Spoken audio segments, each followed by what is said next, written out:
there's a feeling you get when you are looking at kind of the core of something, like the heart of something. And it's direct and visceral. It's very rarely a stand-in for something else. It's the thing itself.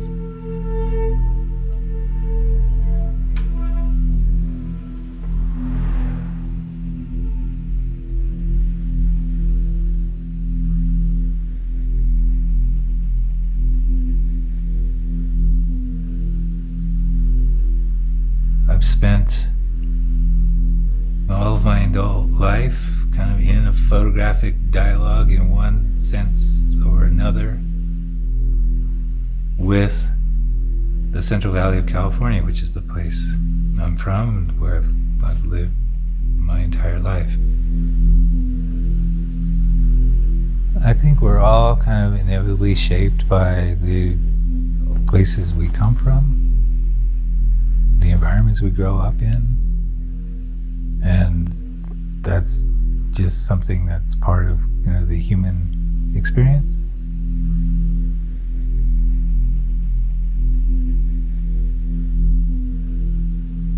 Friday, October 23rd, 2020, Exeter, California. North through Cutler, Orosi, Fowler to South Fresno, teeming with shanties and tents on the sidewalk.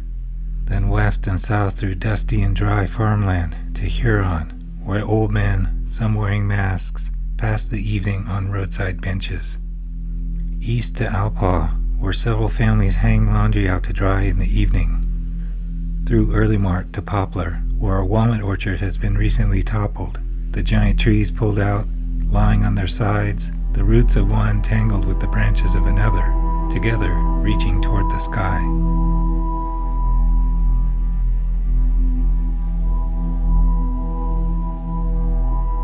Here, in the middle of California, halfway between Hollywood and Silicon Valley, you have this completely different reality.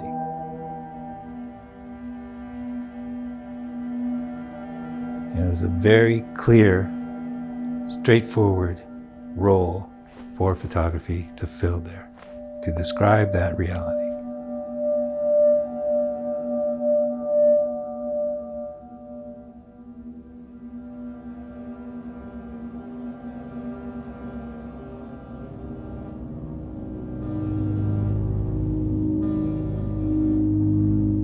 So these mythologies of America, the land of opportunity, the American dream, pick yourself up by the bootstraps, all of these stories that Americans like to tell themselves about their country, I've seen over a lifetime of how all those things are not true. But those myths are so widespread that even the victims of those myths still have a hard time rejecting them. That poverty in America is seen as a personal failing rather than as a systemic problem. And that core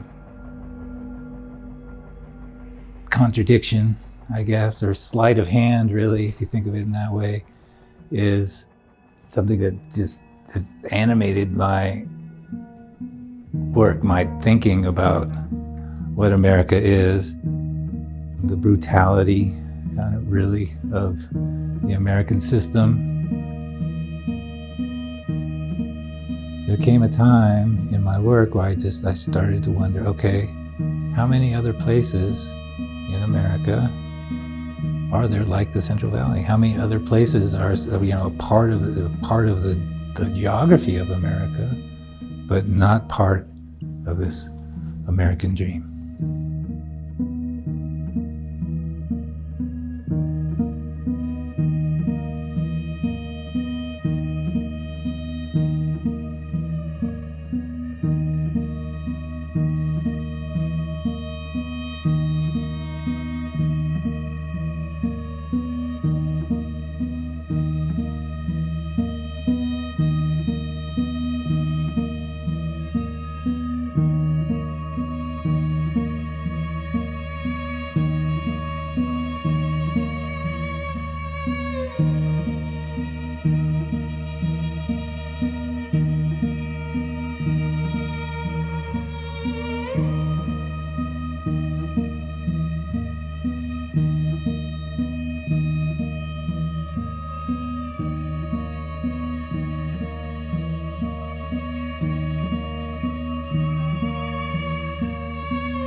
Sunday, July 3rd, 2016, Gary, Indiana.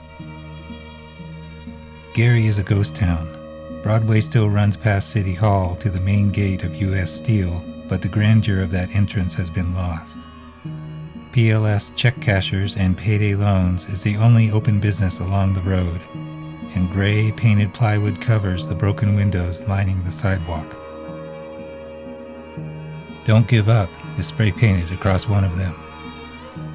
Near the closed gates of the steel mill, sandwiched between two highway overpasses, an abandoned train station stands crooked on its foundation like a man in broken shoes.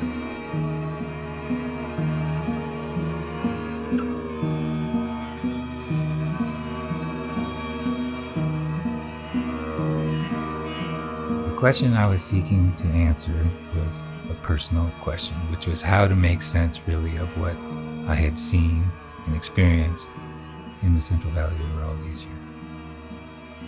Was this truly an anomaly? Was this something on the side? Or is that aspect of American life something more central? How many other places like this are there in the country? What are the connecting themes and issues in between them?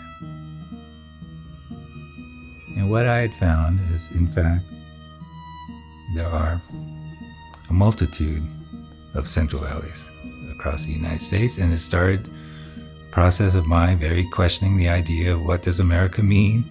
What do these concepts of the land of opportunity and the American dream, are they even relevant today? Or is this all, some kind of fraud basically perpetrated to keep people in line?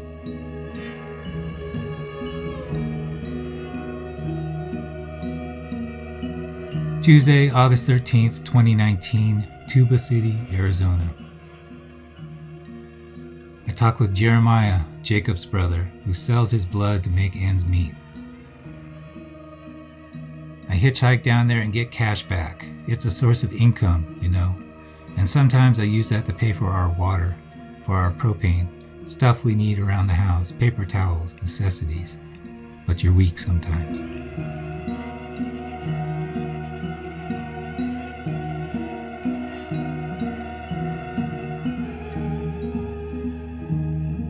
Photography, in the end, I think necessarily does end up being this deeply human affirmation of life.